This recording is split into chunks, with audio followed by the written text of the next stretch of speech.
friends ever since. This year I have gotten into shooting Super 8, and I recently uploaded a video that I put together from a 3-week trip to Athens.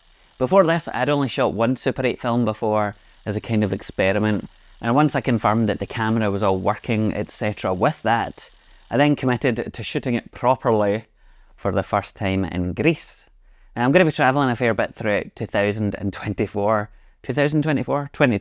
I don't know why I said it like that, but my idea is to use Super 8 consistently to document some of these adventures, and then at the end of the year, have a collection of home movie style montages to look back upon. As I go, I'm also making commentary videos like this one, which nobody watches, but I'm going to keep doing it anyway, to document the process and the things that I'm learning, because this is an entirely new medium for me, and who knows, maybe you'll find it interesting as well, or maybe not, I don't really care. If you haven't already seen the Athens video that I'm talking about, now might be a good time to go and watch that so that you know what I'm on about.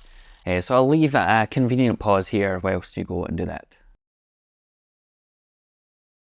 Okay, now that you've seen my masterpiece, before I dive into all of the particulars, it's worth saying that I'm really happy with how the footage came out. It took about a month to get the films back from the lab, and during that time I was checking every day to see if they'd emailed me. I love how Super 8 captures and then lets you relive memories in a way that a photograph or even a digital video doesn't replicate. I'm wary of banding about the phrase timeless, but there is something about it that's got this ethereal, dreamlike quality which very nicely matches with the kind of thing that I'm doing. Or at least I think so anyway. And that's all that matters. With that, let's go on to talk about some of my observations so far. Super 8 film doesn't record audio as standard, which means that unless you specifically want the silent film vibe, you need to figure out some kind of auditory accompaniment. My solution to this has been to create my own music, since I have this, ridiculous studio to do things in. However, I wanted to make sure there was some kind of connection between the soundtrack and the visuals. So what I've been doing is picking up records from the places that I visit to sample, specifically albums that I wouldn't easily find back home, so the weirder the better. And in this case, I found a collection of dusty old Greek albums in a few different shops across the city, markets and all that kind of stuff. Then I recorded some of the interesting bits that I discovered into my MPC 2500. I chopped them up, layered other drums and one-shots in there, and recorded it all out from the multi-track outputs into Logic, where I did the final arrangement. I've put together a number of these tracks now, and I've been really pleased with how they've turned out. At some point I might do dedicated albums for each place that I've been to, but that's going to take some time and I don't want to overcommit in case I never actually do it. But either way, I really like how the music works with the Super 8 film.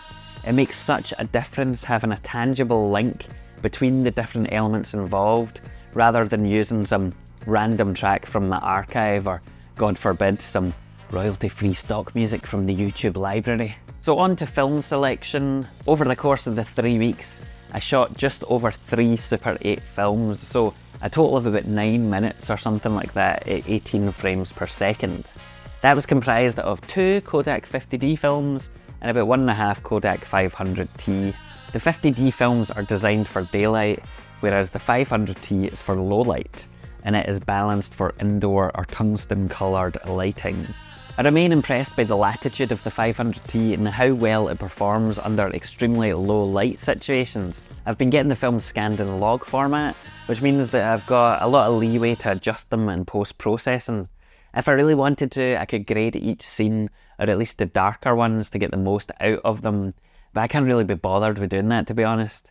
These aren't meant to be perfect, and spending loads of time editing every scene individually would kind of defeat the purpose and some of the joy that I've been getting out of it. So instead, I did some global adjustments, though it's nice to know that the option is there if I wanted or needed it. I've also been impressed with how well 50D performs. ISO 50 is not something that I would ever shoot stills with, but in Super 8 the exposure calculations are a wee bit different. I think due to the effect of shutter speed. Even in lower light actually, there were a couple of shots in particular where I was kind of blown away by how good the 50D looked. For example, at sunset when we're up in Mount Lycavitos, or Lycavetus, however you want to pronounce it. The warmth of the sun and the contrast just looked amazing. I mean, come on. Either way, all of this means that I'll probably be using 50D far more often than I expected to, and that having a combination of 50D and 500T will cover basically every scenario that I'm going to come across.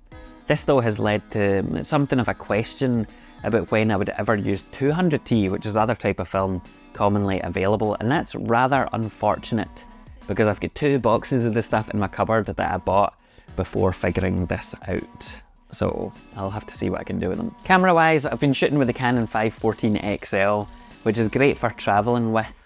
It's relatively small and lightweight for Super 8, and I could clip on in my bag easily for, you know, quick access.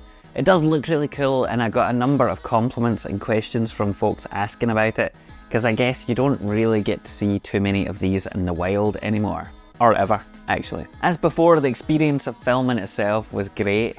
People don't seem to be as intimidated by a camera like this, and the restrictions of the film duration mean that there's also kind of a natural limitation on how much you can shoot, so I never felt like I was in somebody's face for too long. With that said, I did notice that I was a bit conservative with certain scenes, in the sense that the clips ended up being a bit shorter than I would have liked. And in future, I need to consciously give myself permission to hold my finger down for a few seconds more so that I've got more footage to work with in post-processing or editing or whatever. One thing that a couple of people commented on was that the footage was pretty shaky in places and suggested finding ways to minimise that in future, such as using a gimbal or a tripod. For me, that shaky look is an inherent part of the nature of Super 8 films, right?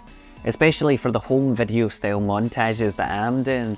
However, I do recognise that the clips could definitely be a wee bit smoother. I am not going to start lugging about extra equipment to stabilise things, because that would kind of destroy some of what makes it all fun in the first place. But I'm going to be a bit more deliberate about some of the shots. It's dead easy to forget that if you're shooting at a lower film rate, like 18 frames per second, that any jerkiness will be more apparent than if you were shooting at something like 25 or 50, so I'll be bearing that in mind. On the fabulously interesting topic of frame rates, I touched upon this in my last video, but the camera shoots at 18 frames per second, which is fairly standard for Super 8, and the scans normalise this to a modern project base of 25 FPS or 24 depending on what I select. That means that in order to get the look of true 18 FPS, I then need to slow the footage down by a particular percentage. For this project, I pulled everything back by 80%, which isn't quite 18 FPS, I think, but I'm not actually all that bothered about maintaining consistency or sticking rigidly to this idea of a true Super 8 frame rate, so as long as the footage comes out the way I want it to, I'm fine. Having said that, there were a couple of clips in particular that I thought looked especially cool at the lower frame rate. For example, one of 2 of the girls in the Olympic Stadium.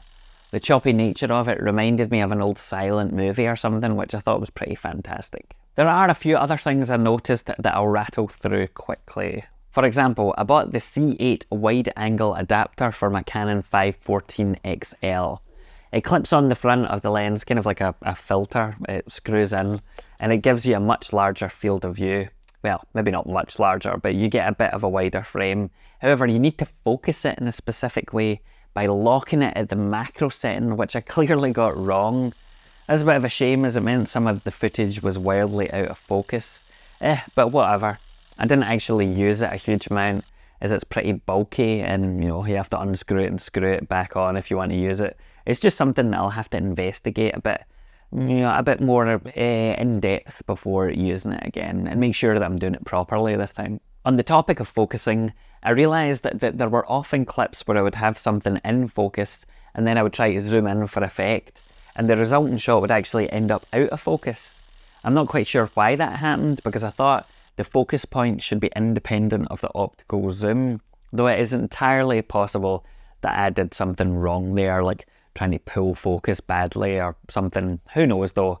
A lot of booze was consumed over those 3 weeks. Finally, shooting in the daylight showed just how dirty the film gate is.